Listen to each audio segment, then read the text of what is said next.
Football Friday with the Buffs, and joining me today is the QB, Nick Gerber. Nick, how are you doing? How is your family doing, buddy? We're good. We're just hanging out in Levelland. There's not a ton to do, but we're making it, and hopefully this all passes away sooner rather than later. Well, it's good to see you. Nick Gerber, obviously junior quarterback now, completed his redshirt sophomore season last year for the Buffaloes and had a lot of success, over 2,000 passing yards.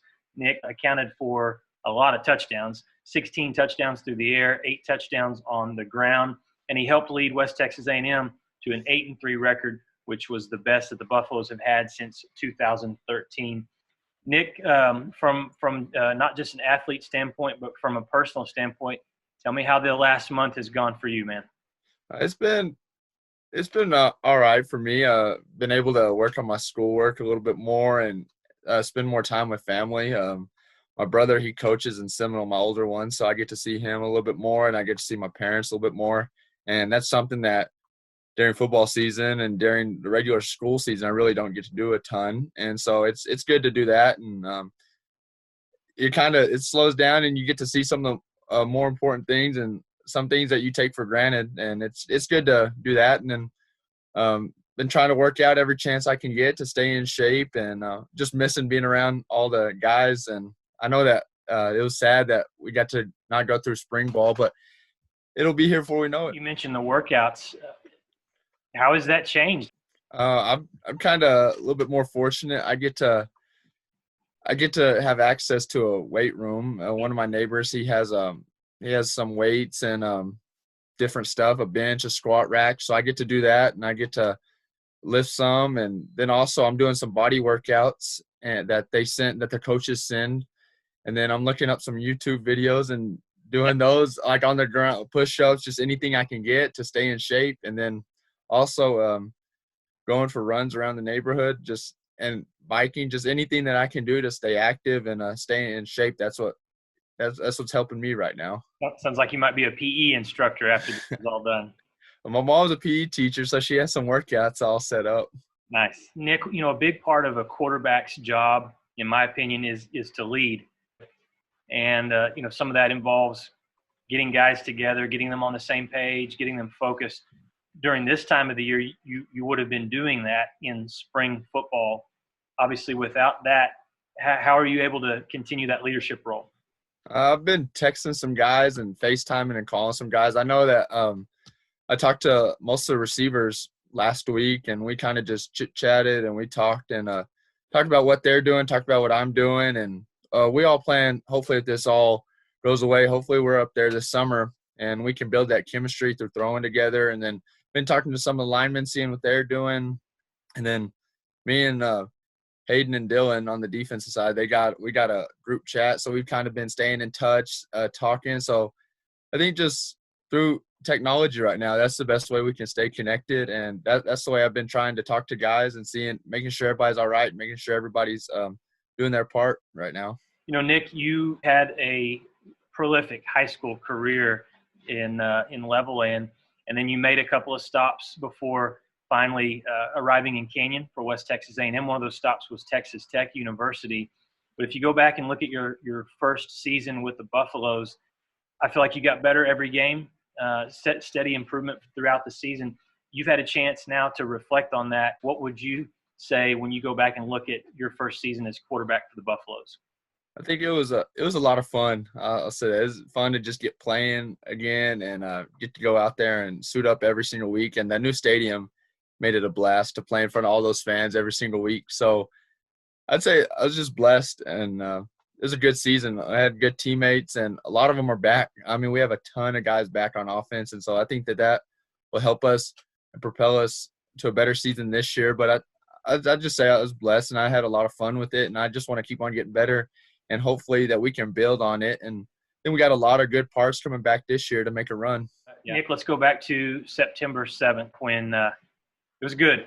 Everybody was getting together and sporting events were taking place. But so September 7th is the home opener. It's also the opener for Buffalo Stadium. We had over 10,000 fans that were in attendance.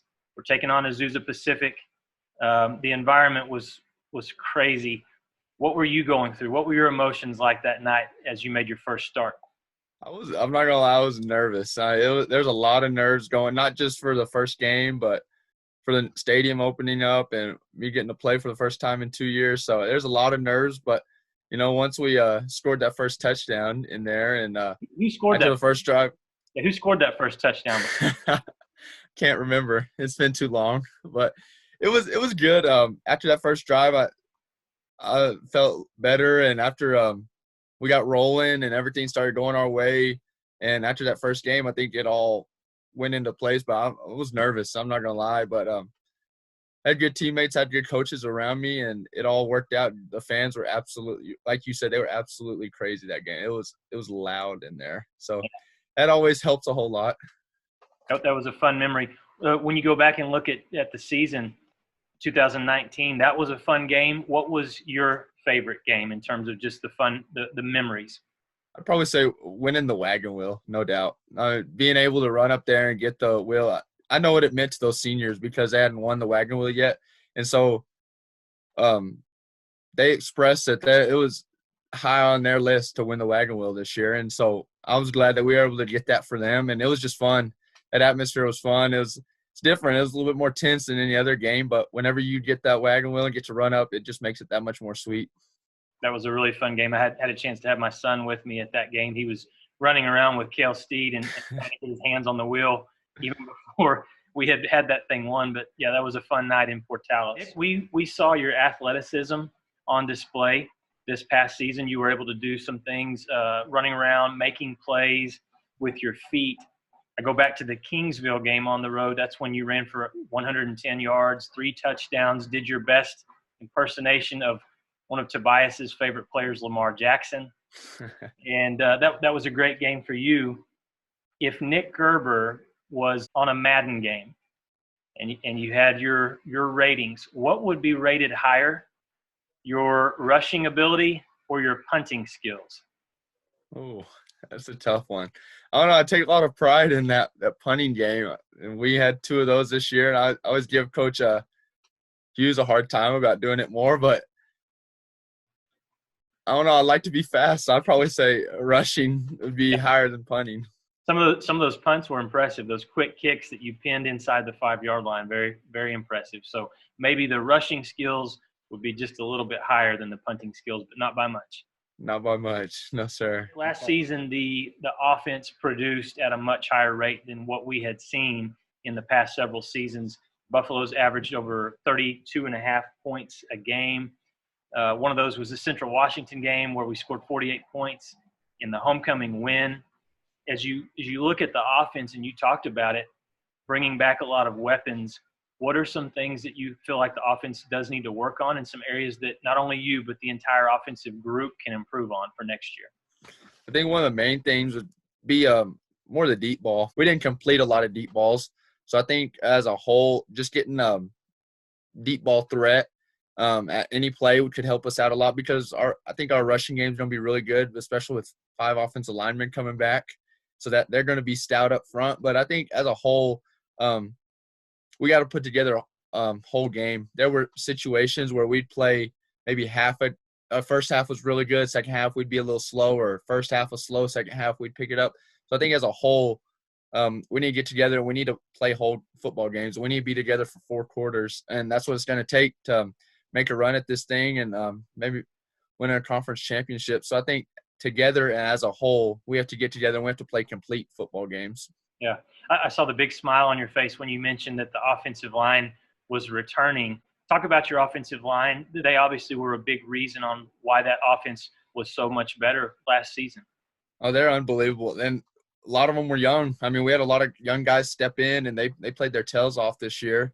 And they're all back. So we can't complain on that. We lost Lasone, and that one's sad to lose. But we got a lot of guys coming back. And like Zane, he stepped in, played some games at left tackle, and he played some games at left guard. And Adam Alcorta.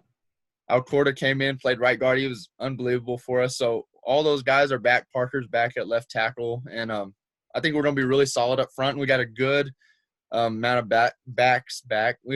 We're very talented at the running back position. And, of course, I think we got one of the best tight ends in the country back. So that's going to in the middle, I think we're going to be really good, and we got some young receivers that are ready to step up and take over. So you said tight end, Jordan Johnson. You feel Jordan is a tight end. I never know what position to call. No, I mean, he can be whatever position he wants to be. He's unbelievable, and he's a good teammate, and he works hard for us. Yeah, he was a big reason why fourth down was a big success for the Buffaloes last year. They were very good at those short yardage situations. That one, and in the red zone, yeah, we'd give it to him, and he'd get in there. He's a good player, and it makes our job as offense line and quarterback a lot easier when you got a player like that. I completely agree. All right, Nick, we've all been at home. We've been quarantined for going on over a month. And so I've got some quarantine questions for you now, some things we're going to find out. I think we're all finding out a little bit more about ourselves as we've had this time alone or time with family. But I'm seeing a lot of people that are posting things we're just talking about without a hair salon, a barber, a place to go get your hair cut during this time. They're doing some crazy stuff. They're dyeing their hair. They're growing out mullets. If this lasts much longer, I'm going to start looking like Mel Kiper from ESPN. But I'm interested for you. Have you had a thought of doing something crazy with your hair? I have not. My mom cut my hair about a week and a half ago because it's getting long, and I just needed it cut. But I was thinking about growing out the stash for a while, the mustache for a while. But you ended up calling for the interview, so I shaved it. It didn't look good, and so maybe now until we get out, maybe I'll start growing the stash again. But besides that, I haven't. Nothing crazy has been going through my mind yet. Okay, the stash. That could be interesting. Keep that in the back of your mind. I will. Okay, you mentioned Jordan Johnson. I talked with Jordan, and we were talking about if there was a talent show, who would be participating in the talent show for the Buffaloes, for the football team. I asked him about Nick Gerber, and he said Nick is the kind of guy that looks like he could juggle. I don't know what that means. I don't know if that's a compliment or not, but it might not be juggling. But do you have a talent, maybe a hidden talent before this pandemic, or maybe one that you discovered during the pandemic that Nick Gerber can do? I don't know about that. I can't juggle to save my life. That's for sure. Shoot. I don't know. I mean, it hasn't been a lot right now. Okay, maybe an activity. I mean, just something that has been keeping you busy, non-sports related. Walking my dogs every night, and we try to go about a mile a night and just walk them, and that's my activity right now. Okay, taking care of the dogs. We've been doing the same thing. Excuse me, I've been to the grocery store a lot during this time, and obviously making sure that I'm doing that safely. I wanted to ask you a question. We mentioned the offensive line earlier. If you had to send one offensive lineman to the grocery store and they had a big list that they had to pick up, they had to find all the items. We'll say it's like my family that they have to go pick up this all the groceries for, and they don't have their phone. So they can't call the girlfriend or the mom when they can't find, the sugar or whatever. Which offensive lineman would you pick that would get the most items returned safely? I'd probably say Reese Forrest, just because he's older. He's been through it all. I trust him. I trust all the linemen, but I think I trust him the most. And him or Parker too, because I trust him a whole lot too, and I've hung around Parker a whole lot. But I'd probably say Reese, no doubt. One of the things that I've been doing a lot is playing basketball with my kids, with my daughter, and who's a seventh grader. And we've been playing horse. If we had a horse competition between Nick Gerber and Jake Gerber, I think I'd beat him. Honestly, we'll have to try that out too. I mean, we've played basketball together at family gatherings, and he's always been a little bit better basketball player than I have. But I think shooting wise, I'll have to get him one of these times. If you get that set up, let me know. I'll stay a safe distance away, and I want to do the play-by-play on that horse competition. You can 100% do it. Okay. During this time of being quarantined, which coach on the Buffalo football staff would maybe be the most challenging to be stuck with right now? Most challenging. I'd probably say Coach Freeman. because me and Coach Freeman, we like to give each other a hard time. We like to talk smack to each other. So probably him, but it'd also be a good thing because I like to talk a little bit of smack too. So probably say Freeman. I think we both drive each other crazy a little bit. Nice. Nick, thanks so much for being with me today. It's good to see you. I hope, and I know Buff Nation hopes that we get to see you out on the field. As you said, we want to throw more bombs this year, so we make sure to tell Coach Hughes to air it out. But we want to see you back on the field soon. Thank you. Thank you for your time, Lucas. All right. So that does it for our edition today of Football Friday with the Buffs. Everyone have a great weekend, and go Buffs. See ya.